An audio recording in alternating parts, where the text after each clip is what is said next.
Hello, everybody. Video Welcome games. to Retronauts Lunch Break. I'm Bob Mackey. Jeremy Parrish is not here. Who is here? Thierry Nguyen. Hello, Terry. A little bird told me you have some sort of expertise with LucasArts adventure games. I pretty much played all of them. I Okay. haven't. Actually, it's been a really long time since I played Maniac Mansion. This is the one I've had the least amount of immediate recall. Oh yeah, there's Bernard. Yeah. We're choosing our characters. I'm choosing all the most useful ones, but for this playthrough, our goal is to microwave the hamster and give the remains to Weird Ed and have him kill us. But so Razor's your punk rock girl. She can do music. Bernard's your nerd. He can fix things around the house. Sid is like the male version of Razor. Wendy is a writer. Jeff has no skills. He can fix the phone, but so can Bernard. He can fix other things too. And Michael, he can develop film. You're right, and you need that. There are many different endings depending on who you choose. You can get them in a certain number of ways. But here we go. And let's skip this cutscene. By the way, which was coined by Ron Gilbert. Yeah, Apparently. I just looked that up today. So so did I. We're playing the NES version, and also please tweet in your questions and comments today on @Retronauts on Twitter. We'll answer them as best we can. This version of Maniac Mansion actually has music. The PC version does not, which surprised me when I played it. But this version is about 3 years older than the PC version. So right now we're going to try to get into the house, which is extremely simple. Wait, get. Yes, we're using verbs here. Believe it or not, this was a pretty revolutionary thing. Graphic Adventures usually had a text parser where you would type in, get key And you have to, or pick up guess key. the vocabulary that the game understood. Right, like you wouldn't know these were bushes. You could say shrub, but you would get it wrong. But in this case, you hover over the mouse and it says bushes, so you're good.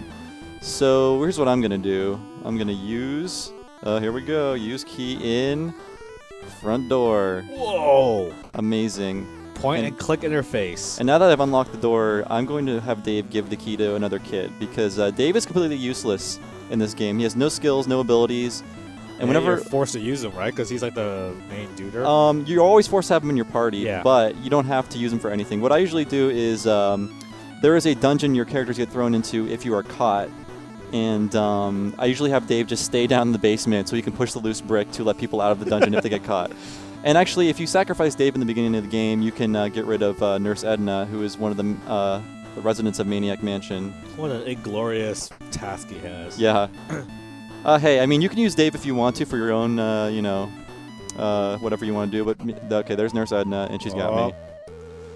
And this game is actually censored in some ways. In the original version, if she captures a guy, she says, "I should have tied you to my bed." But in this one, it's a little more clean. She's not as much of a pervert, but yeah. So Dave is going to stay in the basement forever. Let's go to Razor. And do we have any questions or anything, Terry?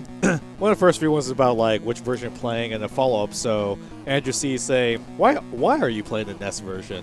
The NES version has music, and it looks a hell of a lot better than the C64 version or any other version that came out. So that's my excuse, anyways.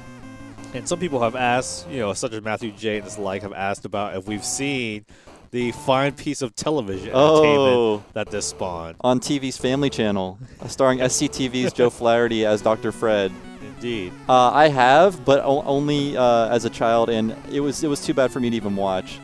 Just because it did not... Oh, sorry. I have to use get can of Pepsi. Only because it didn't really follow the game. It sort of like had the same idea of a mad scientist, and that's basically as far as it went. It was actually kind of heartwarming instead of quirky and off the wall and like sort of strangely, I don't know, morbid. I did remember asking my father to record it because I'm like, it's based on this game. It's like the game, and then I like watched it and I was like, oh, it's not. And yeah, I just kind of forgot about it. The theme song sounds like "Touched by an Angel" or something. So. What I'm doing now is I'm going to open this door because in order to get past the green tentacle, you have to feed him, and he likes to eat wax fruit. So we're going to pick that up. I think you can give him a lot of different foods, but I know he likes wax fruit. And Bernard will not interact with the green tentacle at first because he's very afraid. So, oops. Tisk, tisk. So yeah. I've got. Do other tentacles have any personality by this game, or is that not established until Data Tentacle? The green one, I forget what the purple one does, but the green one,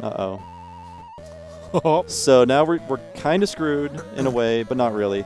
The characters in this game do move around throughout the house, but they're easy enough to avoid as long as you, Oops. Unfortunately, my mouse is not that... Oh, I don't have a mouse. And, okay, snap. He got me. Yeah, we don't care. Come on, Weird Ed. And it's like, I can't reach it. As you can see, characters can wander through the house, but they usually tell you when. And, yeah, so... Do we have any questions coming in on Twitter? So since this person won't be able to ask, at the time, he asked this ahead of time. Have any of us ever met Ron Gilbert in person? I've seen Ron Gilbert in person. He frequents a local burger shop, and you can always see him there with Tim Schafer if you live in the area. Yeah, they're the Double Fine offices, because Ron Gilbert is now also a Double Fine. And yeah, near our office at IGN, there is a local burger joint, as it were, that apparently both companies like to frequent for lunch hours. Yeah. Here's the ultimate secret of Maniac Mansion. You can easily escape from the dungeon. I'm just going to switch between kids here. And don't worry, we're still going to kill a hamster. We're just going to get a little delayed. I'm used that this is what his life has turned out to. Just for his oh snap! Too fast. Wow, you are not coordinated. Yeah, it's hard to do this with a D-pad push. Especially I'm using an analog brick. Oh, analog So while stick. you're trying to coordinate this, I'm going to have you address a perceived injustice on our part. Someone commented that I realize there's so many days in a week. Oh, this someone's Aaron M. Oh, but leaving out Full Throttle seems like some sort of crime. How do you answer that? I chose the games I think would look, be easiest for me to show off, and there's a lot more story in Full Throttle, and that's kind of hard to talk over and take questions about because there's lots of cutscenes in that game. Not that that's a bad thing, but what's funny is I would almost joke that Full Throttle is probably the easiest one to show off because it's such a short game. Like I could almost joke that I could probably finish Full Throttle in the time it takes for Retronauts lunch break. It is. If I won't be able to, 2-hour lunch break maybe. Yeah. So here's what we're gonna do. Here's the green tentacle. He's a nice guy. He just wants some food. We're gonna feed him, and now he wants some Pepsi. I don't know if there was like a tie-in, but now I'm thirsty. Okay, drink the Pepsi, you idiot. 12 full ounces. That's a lot. Yep. He's like going into a diabetic coma right there. You could see. So yeah, what I'm gonna do now is I'm going to grab Weird Ed's hamster first. I forget which door is which. Oh well. Is Chuck the Plant? Where's Chuck the Plant? He is in the study, which is over here. But I'm going to let's see. Like I said, this is not the best control method, but come on. We are basically using a control pad to control this as the regular game. Oh, I guess I have to walk to it first. Thanks. So here we go. Any other questions coming in? Fred McMack is asking, so which Ron Gilbert game is your top pick? Ron Gilbert. I like Monkey Island 2 a lot. So here's Bernard. He's kind of useless for now. And later in the game, he's like the most useful character because he can fix many things that need fixing in the mansion that can help you get one of the many endings. But for now, we're just going to have him use the ultimate of technological devices, the doorbell. Because Weird Ed is expecting a package, which he lets you know earlier in the game. And we'll just wait for that cutscene. Oh boy! Yeah, he's waiting for a package.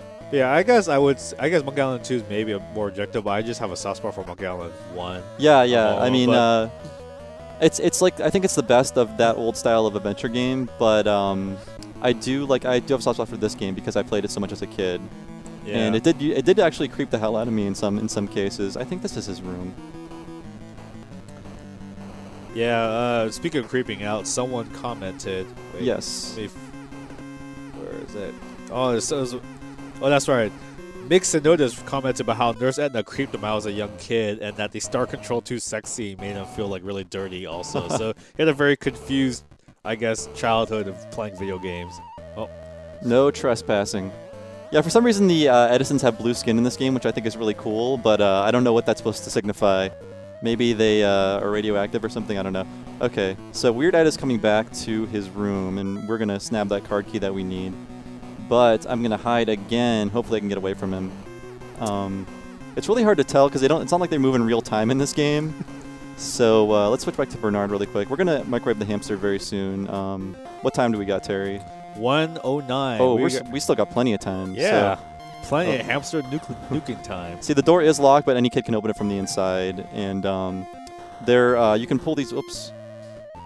Oh, we'll skip this cutscene for now. Yeah, Ron Gilbert, I guess, pioneered the idea of cutscenes, like as in cutting away from the action to, you know, show you something. Meanwhile. Yeah, and it actually does inform the gameplay. It lets you know what characters are doing, where characters are located, where you should be. Let's go back to Razor. What I know about this game is that Razor is one of 2 characters that will microwave the hamster, and we're going to see that happen. I don't advocate this in real life. It's just a funny little thing that you can actually do in an NES game that is surprising that they left in there. But in later versions, they did take it out. So if you're playing the Europe, I don't like that stare animation. It's kind of weird. They walk like that character from Seinfeld who doesn't move her arms when she walks. So I'm only Shannon. I don't remember. Yeah, so please tweet in your questions or comments on Retronauts. Actually, yeah, while you're getting there, Kent Doggy Dog has commented the fact that, like, you know, since the NES version does have awesome music, which kid's theme is your favorite? Oh, Dave's theme is my favorite. But like I said, Dave is Diesel's character, and actually, my favorite song is right here, and I'll show it off. If you turn on the TV, the theme for the 3 guys who will publish anything is my favorite song in this game. I think I can watch it now. Yeah, this song is awesome. I want this as a ringtone. Yes, so I won't show off the whole thing, but if you're interested in hearing one of the most awesome songs on the NES, go for it. Good. Kent Doggy Dog says, I guess for him, obviously, it's Jeff. Oh, yeah, Jeff. He's got a real... You could tell Jeff is a stoner by his music. And also the cover, which conspicuously does not have the 2 black characters on it. I don't know if that was an intentional choice, but it's like sort of like Ghostbuster syndrome, where... where's Winston? I don't know. So let's open the microwave oven. Oh. Use hamster. Here we go. In truth. Microwave oven. Okay. Now we're going to close microwave. Oh, not close hamster. And now we're going to turn it on and watch the fun. Oh boy. Oh, that's unfortunate. Go to exploded hamster. Okay, we're going to get exploded hamster. And it says in the exploded hams in the inventory. And you went totally awesome. There are very few ways. Actually, there's probably like 5 or 6 ways to die, but I think this is the only way where one of the family members will actually kill you, and you actually have to try pretty hard for this to happen, because it is sort of like an Easter egg. But actually, microwaving the hamster eventually turned into canon in the Maniac Mansion universe, because in Day of the Tentacle, which we're playing tomorrow, Weird Ed is obviously traumatized by this event, and it's made him go insane, and he's like a violent, completely like crazy guy afterwards. And he says all he can remember is hearing the sound ding, and he doesn't remember anything before that. So right now we're going to show Weird Ed what we did with this hamster, and it'll be fun for everybody. If I can remember what door it is. I think this is the bathroom. Open door? Oh, that's wrong. While you're on your way there, Brad Forbringer once asked, other than the Gamer Night puzzle, what's your most memorable or favorite puzzle? In this game? Yeah, he left it kind of vague. He just because he mentioned Gamer Night, which is a completely different game from a different publisher. So I'm not sure whether he meant like from this game or from in general. From this game, I like the fact that Dr. Fred is under the control of the meteor, but he still leaves his passcode to one of the doors on an arcade machine, like because he wants you to catch him. He like subconsciously he wants you to you know, bring the meteor down, but it only comes out in his playing of Meteor Mess, which is a game in the arcade in this game. So what we did right now is Weird Ed is expecting a package, and Razor's going to be waiting in his room with something far more surprising than what he's expecting. We'll just skip this cutscene. Yeah, it's about 1:15. Okay, yeah. We're closing in on confrontation. Time to exploded hamster. TTEH. Oh, come on. Yeah, I don't remember this game quite recently because it's been a really long time since I played it. But I guess one of my more favorite puzzles in a LucasArts game we'll get to tomorrow when we start. If we could get to some of the time traveling shenanigans of Day of the Tentacle. Oh yeah, I think we'll start right when the time part opens up. So we're waiting here. I've got all the verbs queued up to give exploded hamster to Weird Ed. Oh, here we go. No thanks. Wait. Oh, what is that? Bits of fur, like my hamsters. Well, you're not far off. Arg. You can see there's an X-Wing hanging from his ceiling, which is pretty cool. And he killed Razor somehow. We don't know how. It's pretty creepy, though. It's like... and I'm still under control of Razor in this game. As you can see, I'm going to tell my undead Razor, go to bushes. Or, oh, I guess the screen can scroll. Open You're bushes. like a ghost now. It doesn't seem to open. Oh, well. Let's go to Bernard. You know what? Actually, I think I might be stuck in the game now. Because there's no real way inside. And Dave is stuck in the dungeon, so I'm not sure. I think I got myself into an unwinnable state, which is hard to do in the game. There's actually one of the few LucasArts games that could kind of happen. Yeah. Because LucasArts kind of went against the Sierra Online philosophy of how pretty much anything you do wrong will kill you. Yeah. In Sierra games, they had a lot of like no death or no mess up situations, and this is actually one of the few games that such a thing could happen. Right, like characters can die, and because of that, you can lock yourself out of endings and you know, beating the game. But yeah, I think that's it since I got myself stuck. But like I said, this is something that you have to intentionally try to do. Like I intentionally gave him the bits of hamster because I wanted to die. No one's going to do that on their own as like part of a puzzle or anything like that. So you really have to go out of your way to die, and the places you can die are obvious in this game. So I guess, do you have any more questions before we go? I guess there's a general one someone asking is the fact that we're on an hour later, is that a new permanent time slot, or is that... no, that's me. I have a bunch of stuff going on this week, so I have to bump it forward an hour, but after that it'll be next week. Noon. Yeah, back to noon. And Hunter McCullough said, you know you could use the select button to change actions without the menu, right? Oh my god, I forgot about that. I'm doing it now. Thank you so much, but I'm sorry, yeah, a little too late. I was doing one of those, like, I'm going to wait till the end before you can just be more efficient. That's okay. Let's see. That seems to be it, because most of the questions were a variety of, like, why the NES versus the other version, and then have you seen the show? So I think the substantive, like, things we've already addressed. Yeah. I guess I should say before I go, the Maniac Mansion is based on Skywalker Ranch. Like, if you look at a picture of Skywalker Ranch and look at a picture of Maniac Mansion, they're kind of identical, but the creepy blue guy in Skywalker Ranch is not Dr. Fred, it's George Lucas. So, do you think, like Skywalker Ranch, Maniac Mansion design, that anytime you look out the window, you don't see any other building? Oh, really? It's purposely designed like that. George Lucas wanted that kind of true isolation, to be undisturbed kind of sensation when you wrote. So every window in the house in Ranch is specifically designed when you look out at it. There's nothing else you can see except scenery and nature. I had no idea. No man-made building is ever within visibility of a window at Skywalker Ranch. That is a bizarre factoid, but thank you for giving us that. And I guess we'll close on that. So yeah. Come back tomorrow for the sequel to this game, Day of the Tentacle. It is pretty amazing to this day, and it involves our buddy Tim Schafer, who also worked on this game in a very, very small capacity. So yeah, we'll see you tomorrow, and thank you again, Terry, for joining me. Bye, Bernard. Yes.